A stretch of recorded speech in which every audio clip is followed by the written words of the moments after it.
ہمارے چینل سے جڑنے کے لیے یوٹیوب پر لمرا ایجنسی سبسکرائب کریں اور قدم نشان قدم بھارت کی چھاتی پر پڑا اور انہی کے چرنوں کا پرتاپ ہے کہ ہر دنیا کہہ رہی ہے میرا بھارت مہان ہے. یہ نبی کا صدقہ ہے، سادھو سنتوں کا صدقہ نہیں. یہ دیش آدم کا ہے. میں ایک بات بولتا ہوں آپ کو. آج میں جگدیش پور میں آؤں تو بہت سارے مکانات ہیں، اس کے مالک سب بہت سارے ہیں. کس گھر میں گھسوں؟ میرا کون سا گھر ہے؟ جگدیش جگدیش جگدیش کرتا رہوں، پور پور پور ہوتا رہے. پور تو ٹھیک ہے، پور ٹھیک نہیں ہے. تو میں کہیں نہیں جا سکتا جب تک کہ وہ اجازت نہ دے. مگر میں کیسی ایسے علاقے میں چلا جاؤں جہاں انسان ہے ہی نہیں، کوئی آدمی نہیں ہے، تو مالک کون ہے وہاں کا؟ تو جب آدم آئے دھرتی پر دوسرا آدمی تھا ہی نہیں، تو بھارت کا مالک کون؟ بھارت کا پورا پہلا مالک آدم. تو آدم کے ماننے والے، یہ بھارت ہمارے دادا کی دھرتی ہے. مسلمان بھارت میں کرایہ دار نہیں، اس کے باپ کی زمین ہے.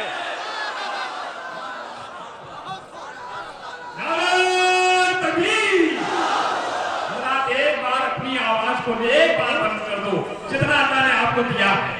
نعرہ تکبیر، اللہ اکبر، نعرہ رسالت، حضور غازی ملت، حضور غازی اسلام، خاندان اہل بیت، نعرہ حیدری. یا علی. اور ایک بات اور بتاتا چلوں، جب علماء کی توجہ، جب آدم علیہ السلام نے اپنا قدم بھارت کی دھرتی پہ رکھا تو آدم علیہ السلام اکیلے نہیں تھے. کیچ کیجئے گا، جملہ چھوٹا سا ہے مگر دل میں لیجئے گا. آدم علیہ السلام جب بھارت میں پہلی بار آئے تو وہ اکیلے نہیں تھے، ان کے پیکر میں نور محمدی بھی تھا. جس نور محمدی نے پیکر آدم میں جس دھرتی کو منور کیا وہ ہندوستان ہے. میں کیوں نہ کہوں میرا بھارت مہان ہے.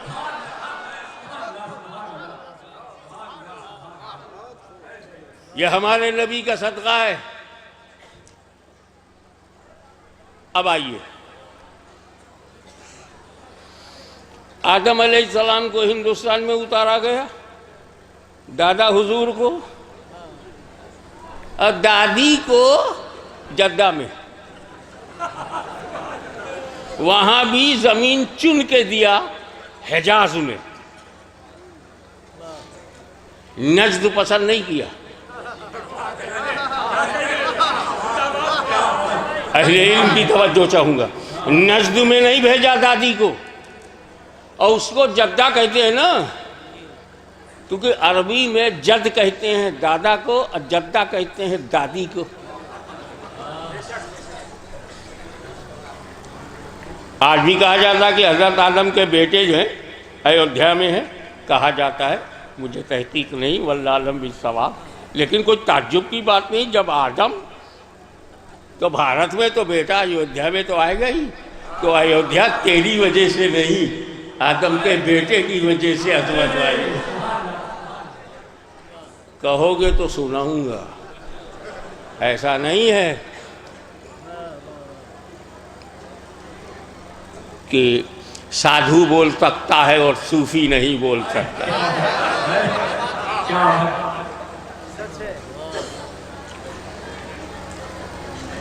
اب دادی جو ہیں وہ عرب میں، دادا جو ہیں بھارت میں. اس سمبند کو کون توڑ پائے گا؟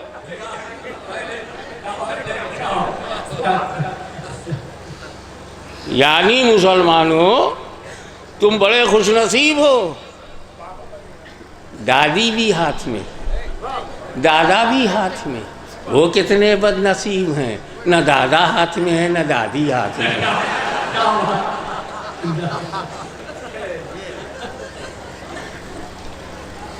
اب دیکھیں کتنا معاملہ قریب کا ہے ہم لوگوں کا. بھارت میں دادا ہے، عرب میں دادی آئے، حجاز میں. اور سرکار نے اسلام سب کو پھیلایا حجاز سے، شروع کیا مکے سے، وہ بھی حجاز ہے. مدینہ حجاز ہے، طائف حجاز ہے، جدہ حجاز ہے. تو حجاز ہی میں اسلام آیا، حجاز ہی میں قرآن ہے، حجاز ہی میں دادی آئی. تو شریعت حجاز سے ملی. اپنی رسموں پہ غور کرو نا. شادی کرتے ہو، نکاح کرتے ہو، تو نکاح کا جو خطبہ ہے، جو گواہ ہے، جو ایجاب و قبول ہے، کہاں سے لیا؟ حجاز سے. کیونکہ ہم حجازی ہیں، ہماری دادی حجازی ہیں، تو نکاح وہاں سے لے لیا اور رسم بھارت سے لے لیا. دونوں کا اثر ہے ہماری زندگی پر. نہ حجاز ہمارے دلوں سے نکالا جا سکتا ہے، نہ ہندوستان کو ہمارے دلوں سے نکالا جا سکتا ہے. تم بکواس کرتے ہو کرو، رزلٹ آئے گا. یہ تو ضمناً تھا جو ضمنی ہو گیا. یہ ضمناً تھا جو ضمنی ہو گیا. 3 میں جب یہ حال ہے، آپ آگے بڑھی.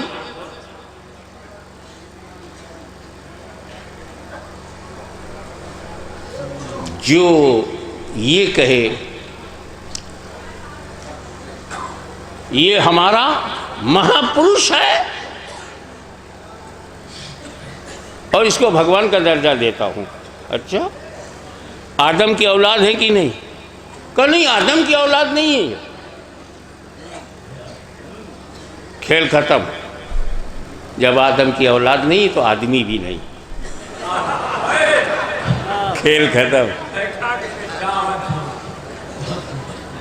ہر آدمی آدم کی اولاد. سارے نبیوں کے پوروج آدم، سارے ولیوں کے پوروج آدم، سارے سادھو سنتوں کے پوروج آدم، سارے بڑے بڑے لوگوں کے پوروج آدم. تو پوروج کا دھرم اپنانا ہے تو آدم کا دامن پکڑو، ورنہ گھر واپسی تیری ہوگی، ہماری نہیں ہوگی. ہم سنبھالے ہوئے ہیں اس عقیدے کو، اس مذہب کی بنیاد کو جو آدم علیہ السلام نے دیا تھا، لا الہ الا اللہ. اس دور میں جس سے کلمہ پڑھوایا تھا آدم صفی اللہ، لا الہ الا اللہ موسیٰ کلیم اللہ، لا الہ الا اللہ ابراہیم خلیل اللہ. آج ہم وہی پیغام پڑھ رہے ہیں، لا الہ الا اللہ محمد الرسول اللہ.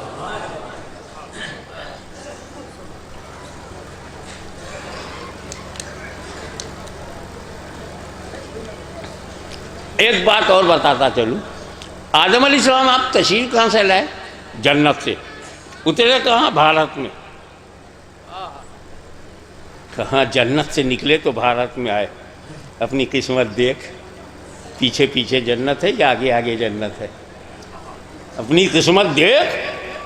جنت چھوڑا، بھارت کو لیا. اب بھارت کو پسند کرنا سنت آدم ہے، سنت نبی ہے، اللہ کے خلیفہ کی سنت ہے بھارت کو پسند کرنا. تیری وجہ سے تھوڑی ہم پسند کرتے ہیں. ہم بہت سچے آدمی ہیں، آدم کی وجہ سے پسند کرتے ہیں.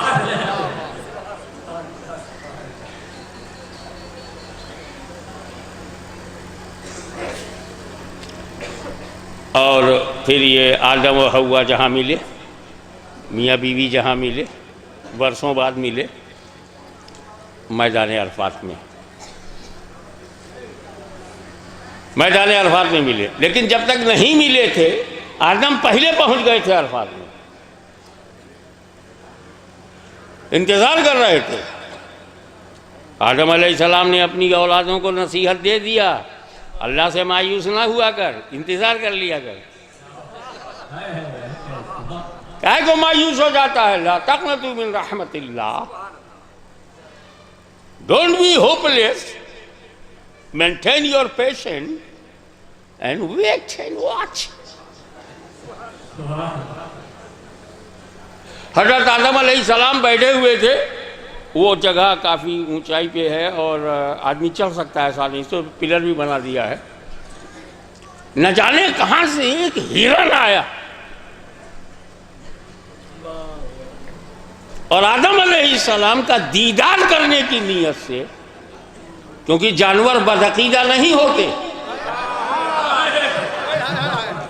اور جو بدعقیدہ ہو جائے وہ جانور سے بھی بدتر ہے۔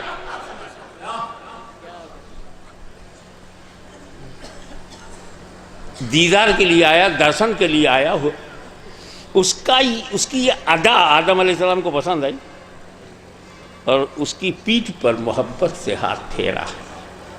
ہرن کی پیٹھ پر محبت سے ہاتھ پھیرا، تو چلا گیا۔ جب اپنی جماعت میں گیا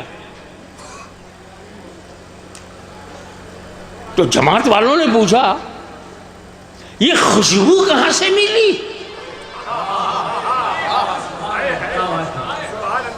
یہ خوشبو تو کسی بھی ہرن میں نہیں ہے۔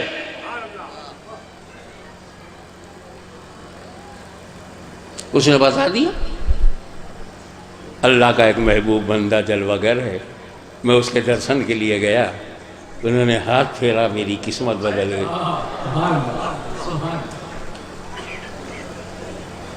جس کی پیٹھ پر نبی کا ہاتھ ہو وہ اپنی پوری جماعت میں الگ ہو جاتا ہے، تو جس کی پیٹھ میں نبی کا خون ہو،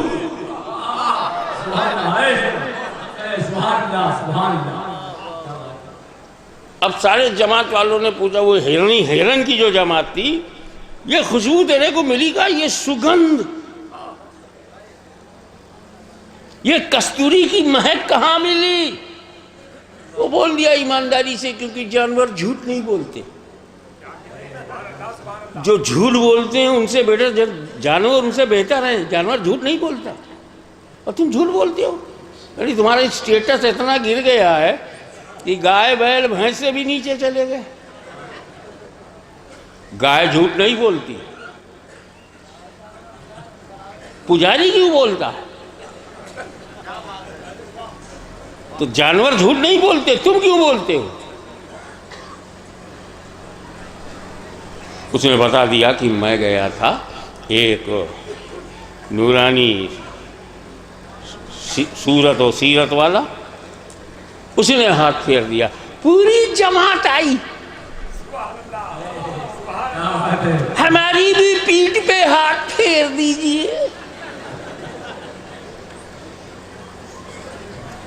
نبی کے علم پر بحث مت کر، وہ جانوروں کی بھاشا جب جانتے ہیں تو تجھ جیسے دو ٹانگ کے جانور کی بھاشا کیوں نہیں جانیں گے؟ چار پیر والوں کی بھاشا جانتے ہیں۔ آدم علیہ السلام کے پاس آئے کہ ہماری پیٹھ پر بھی ہاتھ پھیر دیجئے، ہم بھی مہکنے لگے۔ آدم علیہ السلام نبی نہ کہاں کرتا ہے، جب ولی نہ نہیں کرتے تو نبی کائے کو نہ کرے گا؟ کبھی مخدوم اشرف نے کسی کو نہ کیا ہے؟ پورا اتہاس پڑھ ڈالو۔ ٹھیک، ہاتھ پھیر دیا، 1 2 3 4، پوری جماعت، بڑی لالچی تھی جماعت، رزلٹ دیکھ کے آئی تھی، بھروسے سے نہیں آئی تھی، رزلٹ دیکھ لیا، ایک خوشبودار ہو گیا، چلو ہم بھی ہاتھ پھیروائیں۔ آدم علیہ السلام نے اپنی شفقت عامہ کی روشنی میں سب کی پیٹھ پہ ہاتھ پھیر دیا۔ ساری جماعت جب واپس گئی تو خوشبو کسی میں نہیں، تو اس ہرن سے پوچھا تیری پیٹھ پر پھیرا تو خوشبو، ہم سب کی پیٹھ پر بھی پھیرا تو خوشبو نہیں؟ تو خوشبودار ہرن بولا انہی سے جا کے پوچھو۔ پھر جماعت دوبارہ آئی کہ آپ نے ایک ہرن پر ہاتھ پھیرا تو خوشبو، اور ہم سب پر ہاتھ پھیرا تو خوشبو نہیں؟ تو آدم علیہ السلام نے جواب دیا وہ میرے لیے آیا تھا، تم خوشبو کے لیے آئے گی۔ مہکائے گا وہ جو میرے لیے ہوگا، وہ نہیں جو پرفیوم کے لیے آئے، تم خوشبو کے لیے آئے۔ یہی وجہ ہے کہ ہر ہرن میں کستوری نہیں ہے، کستوری اسی ہرن میں ہے، اسی نسل میں ہے جس نسل کو آدم نے مہکایا۔ اب قیامت تک کستوری اس کی نسل میں رہے گی، تو آدم کی دی ہوئی کستوری اگر قیامت تک اس کی نسل میں رہے گی تو نبی کا دیا ہوا نور فاطمہ زہرا کی نسل میں قیامت تک رہے گی۔ نہ اس مہک کو کوئی مٹا سکا ہے، نہ اس نور کو کوئی مٹا سکا۔ نعرہ تکبیر، نعرہ رسالت، غازی ملت۔ اب اللہ تعالیٰ نے آدم علیہ السلام کو خلیفہ کہا ہے، وہ ایک الگ بحث ہے، عالمانہ بحث ہے، اور یہ ٹائم اکیڈمک بات کرنے کے بجائے ہلکی پھلکی بات مگر ضروری آپ تک گوش گزار کرنا ہے۔ اللہ تعالیٰ نے خلیفہ کیوں بنایا؟ خلیفہ جو پیچھے ہو، خلیفہ جو اسسٹنٹ ہو، خلیفہ جو ریپلیسمنٹ ہو، اللہ خلف سے پاک ہے، پھر بھی اللہ تعالیٰ فرما رہا ہے انی جاعل فی الارض خلیفہ، نص سے قطعی ہے کہ وہ خلیفہ ہیں۔ تو اس بحث میں نہیں جاؤں گا، میں میری بڑی پرانا لیکچر ہے اس پر، میں آپ کو ذرا نئے سائیڈ میں لاتا ہوں۔ خلیفہ کی ضرورت کیوں؟ کیسے سمجھاؤں؟ چلو تمہارے استر پہ اتر کے آتا ہوں۔ آپ کو نماز پڑھنا ہے تو وضو کرنا ہے نا، یا ایھا الذین آمنوا اذا قمتم الی الصلاۃ فاغسلوا وجوہکم۔ اے ایمان والو، جب تم نماز کا ارادہ کرو، نماز پڑھنے کے لیے تیاری کرو تو وضو کرو، یعنی اپنا چہرہ دھو۔ کہاں سے اسٹارٹ کرو؟ فاغسلوا وجوہکم، سب سے پہلے اپنا چہرہ دھو۔ آپ کیا کرتے ہو؟ سب سے پہلے ہاتھ دھوتے ہو، پھر کلی کرتے ہو، پھر ناک میں پانی ڈالتے ہو، پھر فاغسلوا وجوہکم، تب چہرہ دھوتے ہو۔ اللہ کہہ رہا چہرہ دھو، اور مدرسے میں ہم کو سکھایا گیا ہاتھ دھو، کلی کرو، ناک میں پانی ڈالو۔ کیوں؟ تو بولے وہ حکم اللہ ہے، چہرہ دھو یہ حکم اللہ ہے، اللہ کا حکم ہے۔ اور ہاتھ دھو، منہ میں پانی ڈالو، ناک میں ڈالو، یہ سنت رسول اللہ ہے۔ یہ سنت کا کام کیا ہے؟ علماء جانتے ہیں کہ سنت کی جو ڈیفینیشن ہے وہ یہی ہے، جو پریبھاشا ہے، السنت اکمال الفرض فی محلہ۔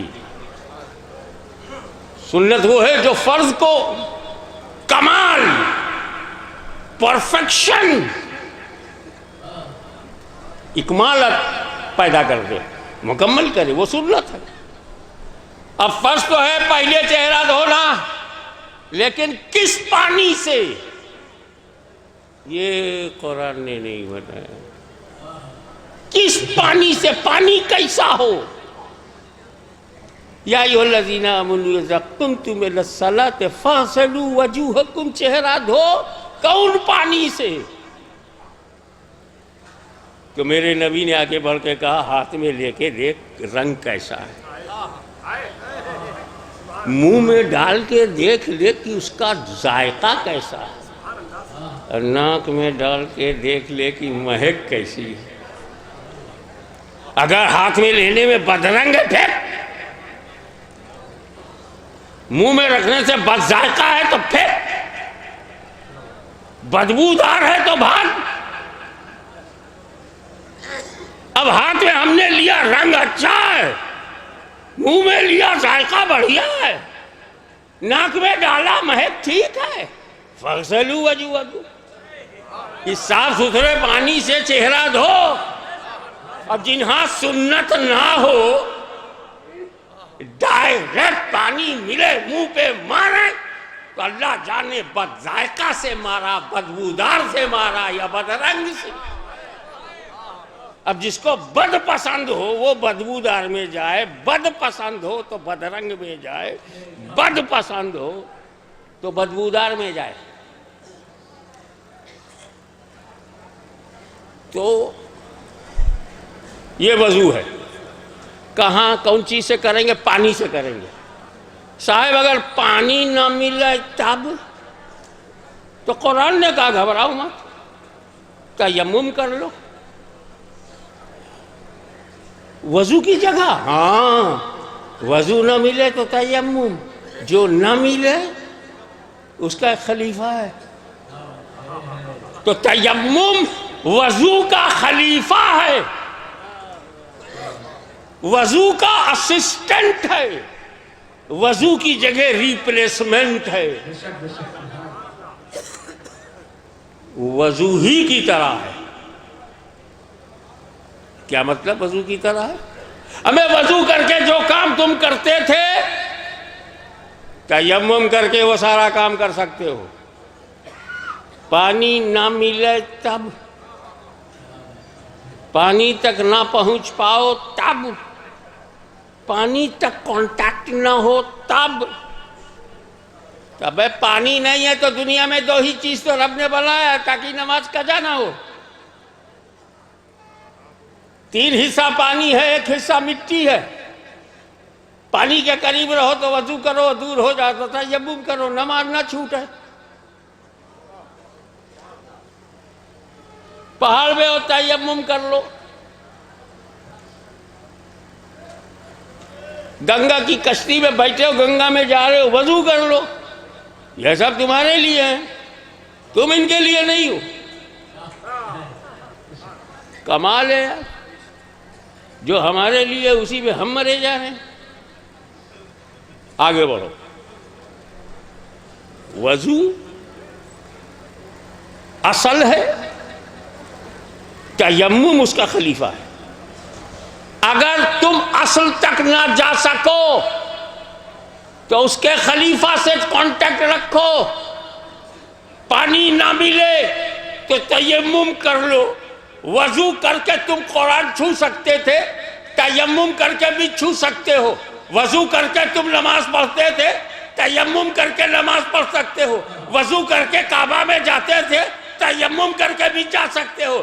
جتنا کام، جتنا فیض وضو سے ملتا ہے وہ سارا فیض تیمم سے ملے گا۔ اصل ملے تو اصل سے لو، ورنہ اس کا خلیفہ، چونکہ خدا تک کوئی ڈائریکٹ پہنچ نہیں سکتا، اس لیے رب نے اپنا خلیفہ بنایا۔ نبی، ہر نبی خدا کا خلیفہ ہے۔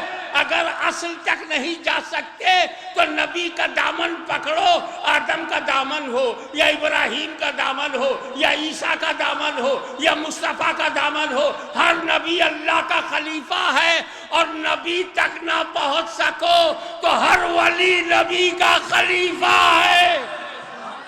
اڑ گیا، جو نبی کے قریب ہو گیا وہ خدا کے قریب ہو گیا، تو اس کا سارا فتویٰ یہی ہوگا۔ ہر جگہ جاؤ، ولی کے ہاں نہ جاؤ۔ اب پہچان جاؤ، جب تم کو کوئی کچھوچا جانے سے روکے، جائز جانے سے روکے، اجمیر جانے سے روکے، تو اب سمجھ جانا یہ دوسری لائن کا آدمی ہے، یہ صراط مستقیم نہیں ہے۔ اس لیے میں آپ کو بتانا چاہتا ہوں، اپنی ذات کو اللہ کے ولیوں سے قریب رکھو، کیونکہ جو فیض مدینے میں مدنیوں نے اٹھایا وہی فیض اجمیر سے سارے ہندوستانیوں نے اٹھایا۔ اگر مدینے میں نبوت کا آفتاب ہے تو اجمیر میں اس کی کرن ہے۔ اگر کربلا میں حسین ہے تو اجمیر میں اس کا بیٹا ہے۔ اگر